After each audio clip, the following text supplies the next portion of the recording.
ایک صحیح حدیث میں آیا ہے کہ دجال مکے اور مدینے میں داخل نہیں ہو سکے گا، جبکہ دوسری صحیح حدیث میں آیا ہے کہ نبی صلی اللہ علیہ وسلم نے قرب قیامت میں دجال کو کعبے کا طواف کرتے ہوئے دیکھا تھا۔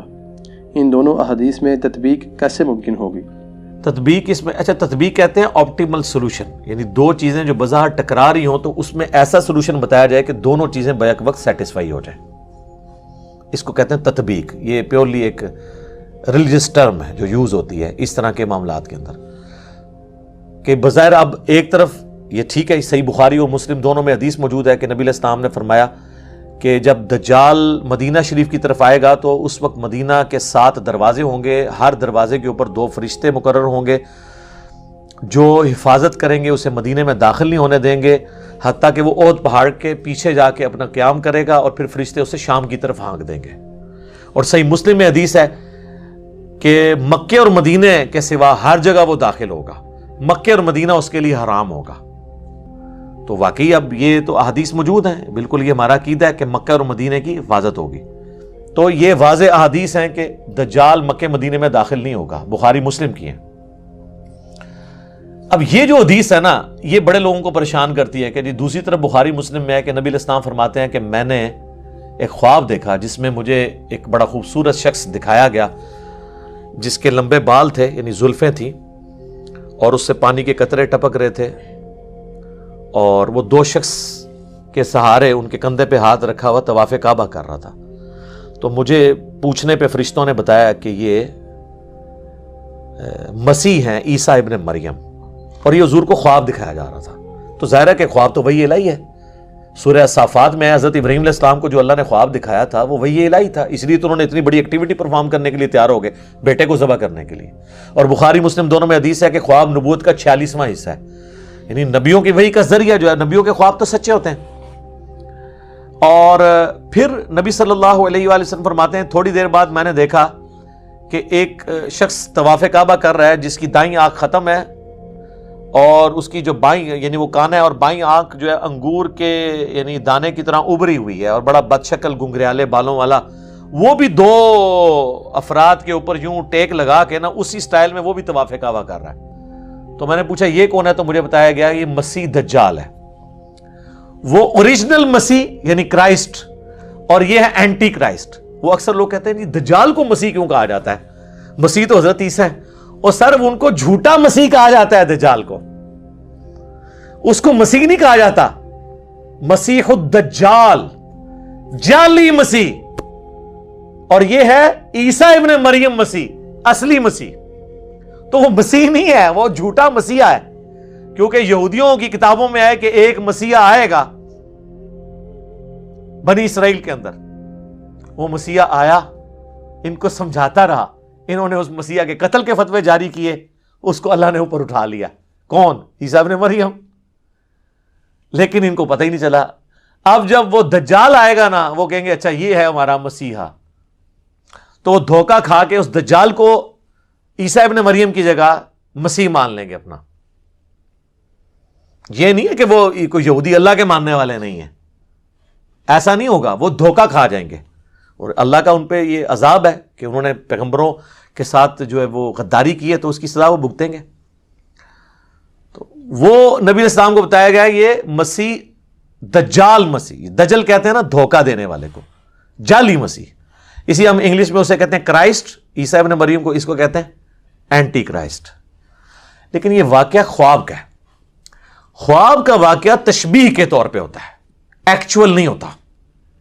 مثلا بخاری و مسلم دونوں میں حدیث ہے، نبی علیہ السلام فرمایا میں نے خواب میں دیکھا کہ میرے ہاتھ میں 2 سونے کے کنگن ہیں، تو میں اس کی وجہ سے بڑا پریشان ہوا، پھر میں نے اس پہ پھونک ماری تو وہ غائب ہو گئے، اور اس کی تعبیر میں نے 2 جھوٹے پیغمبروں سے کی ہے جو ظاہر ہوں گے، اور وہ حضور کی زندگی میں ظاہر ہو گئے۔ وہ مسلمہ کذاب تھا، تو دوسرا اسود، یہ 2 حضور کی زندگی میں ظاہر ہو گئے۔ اب حضور نے کبھی سونے کے کنگن پہنے ہیں زندگی میں، یا اس خواب کے بعد کبھی پہنے؟ لیکن خواب میں ایسی چیز دکھائی گئی جو تشبیہ کے طور پہ تھی۔ خواب ایک ڈپارٹمنٹ ہی الگ ہے، صحیح بخاری میں نبی علیہ السلام نے غزوہ احد سے پہلے خواب دیکھا کہ آپ کے سامنے ایک گائے ذبح ہو رہی ہے اور اتنا خون نکل رہا ہے اس کا. تو نبی علیہ السلام جو ہے نا گھبرا گئے. آپ کو پتہ چل گیا کہ میرے اصحاب اس میں شہید ہوں گے. 70 کے قریب صحابہ شہید ہوئے. مدینے کا کوئی گھر نہیں تھا جس میں میت نہ گئی ہو. تو ایک بہت بڑا لاس تھا حضور علیہ السلام کے لیے. واضح ایک فتح شکست میں بدل گئی. وہ چند تیر اندازوں کی حضور علیہ السلام کی نافرمانی کرنے کے سبب بعد میں اللہ نے معاف کر دیا. سورہ ال عمران میں پوری کمنٹری آئی. بہرحال اس میں نبی علیہ السلام نے اس گائے کے خون کی تشبیہ اس سے کی. یعنی اس طرح کے خواب میں بعض اوقات کوئی مناظر دکھائے جاتے ہیں. تو دجال والا جو منظر ہے یہ خواب کا اس سے یہ ثابت نہیں ہوتا کہ دجال طواف کعبہ کر رہا ہوگا. یہ ثابت نہیں ہوتا. اور اگر کسی نے اس کو دھکے سے ثابت کرنا ہے تو وہ اپنی عقل کا علاج کروائے. حضور علیہ السلام کو تمثیل کے طور پہ دکھایا گیا. بعض نے ویسے یہ کہا کہ اس طواف سے مراد یہ ہے کہ وہ خانہ کعبے کے باہر یعنی مکے کے باہر گھوم رہا ہوگا اور کوشش کرے گا کعبے میں داخل ہونے کی. یہ بھی تعبیر ہو سکتی ہے لیکن یہ دور کی ہے, ضرورت ہی نہیں, خواب کی چیز ہے کوئی فزیکلی. بعض کہتے کہ یہ دجال اس وقت طواف کر رہا ہوگا جب ہی اس کا فتنہ ظاہر نہیں ہوا ہوگا. جب فتنہ ظاہر ہوگا پھر وہ داخل نہیں ہوگا. یہ دور کی تعویلات ہیں. میرے نزدیک سب سے بیسٹ تعویل, میں نے آپ کو اتنی مثالیں دی ہیں کہ خواب میں جو منظر دکھایا جاتا ہے ایگزیکٹلی وہ منظر نہیں ہوتا, وہ ایک تمثیل ہوتی ہے. تو حضور علیہ السلام کو بیسیکلی پہچان کرے گی کہ یہ جھوٹا مسیح جو ہے وہ اس شکل کا ہے, سچا مسیح اس شکل کا ہے. اور دونوں کو ایک ہی اینگل میں دکھایا گیا. وہ بھی 2 بندوں کے سہارے طواف کر رہے ہیں اور یہ بھی 2 بندوں کے کندھے پہ ہاتھ رکھ کے ایگزیکٹ اسی سین میں آپ کو یہ 2 چیزیں دکھائی گئی ہیں. تو لہٰذا یہ جو بعض لوگ سمجھتے ہیں کہ یہ احادیث میں تضاد ہے, تو احادیث میں تضاد موجود نہیں ہے. باقی وہ بعض لوگ کہتے ہیں وہ جساسہ والی حدیث کے اوپر کوئی ورڈکٹ دیں, ابن سیاد والی حدیث کے اوپر کوئی ورڈکٹ دیں. میرے بھائی دجال صرف ایک مسیح دجال ہی نہیں آنا. ابو داؤد ترمذی میں حدیث ہے کہ نبی علیہ السلام فرمایا قیامت اس وقت تک قائم نہیں ہوگی جب تک 30 جھوٹے دجال نہ پیدا ہو جائیں. تو دجال ایک سے زیادہ آنے ہیں. غلام احمد قادیانی بھی ان دجالوں میں سے ایک دجال ہے, کیونکہ اس میں ہے کہ ان میں سے ہر ایک دعویٰ کرے گا کہ میں اللہ کا پیغمبر ہوں. یہ دجال بھی پہلے پیغمبر ہونے کا دعویٰ کرے گا, پھر خدائی کا دعویٰ کر دے گا. بخاری مسلم میں یہاں تک آتا ہے اس کے حکم سے بارش برسے گی, وقتی طور پہ, آزمائش کے طور پہ. زمین اگائے گی تاکہ جو بزرگوں کے ماننے والے ہیں فوراً اس کو بزرگ مان لیں. اسی تو پھر بھی نہیں ماننا, سانو تو فرق نہیں پہنتا. اسی تو کہنے سانو دکھاؤ قرآن دی سی کتنے لکھا ہے کہ تو آنا ہے بھائی. وہ آتا ہے نا بخاری مسلم میں کہ ایک مومن کھڑا ہوگا اور وہ کہے گا تو دجال ہے. وہ کہے گا میں تجھے قتل کر کے 2 ٹکڑے کر کے تجھے زندہ کروں گا. اور وہ یوں کر بھی دے گا, اس کے 2 ٹکڑے کرے گا, اس کے درمیان چلے گا, پھر 2 ٹکڑے جوڑ کے زندہ کرے گا. وہ کہے گا دیکھ خدا ہی یہ کام کر سکتا ہے نا, تو میں خدا ہوں. وہ کہے گا کہ تیرے اس عمل نے میرے ایمان میں اضافہ ہی کیا, مجھے تو حضور کی بات پہنچی تھی کہ وہ اس طرح کرے گا, اب تو میرے قتل پہ قادر نہیں ہو سکے گا. اس طریقے سے 2 ٹکڑے کرنے کے وہ کوشش کرے گا تو وہ تانبے کی بنا دی جائے گی اس کی گردن. پھر وہ غصے سے اس کو اٹھا کے اپنی جہنم میں پھینکے گا, لیکن وہ جنت میں پہنچ جائے گا. یعنی موت اس کو آ جائے گی. اور نبی صاحب فرمائے وہ اس زمانے کا سب سے بہترین شہید ہوگا, سید الشہداء ہوگا نا. جو المستدرک علاقے میں کہ سید الشہداء حمزہ ابن عبد المطلب ہے, یا وہ شخص بھی سید الشہداء ہے جو جابر حکمران کے سامنے کلمہ حق بلند کرے یہاں تک کہ اسے قتل کر دیا جائے. تو حسین ابن علی بھی سید الشہداء ہیں, اور وہ بھی مومن بھی سید الشہداء ہوگا جو دجال کے سامنے کھڑا ہوگا. حتیٰ کہ بخاری مسلم میں آتا ہے کہ دجال کے ماتھے پہ کافر لکھا ہوگا, لیکن ایبریویشن میں کافارا. مومن پہچان لیں گے. اور جو بابوں کے ماننے والے ہیں, کسے کہانیوں کے ماننے والے ہیں, وہ تو وہ کہیں گے کافر نہیں لکھا تو انہوں سمجھ نہیں آئی ہے, یہ نہیں لکھا. جس نے کہتے نا کوڑا نہیں دھما لی تیسرا وہ ہدایت لا رہے ہوندے نا دھکے نال, یہ بھی وہی کریں گے.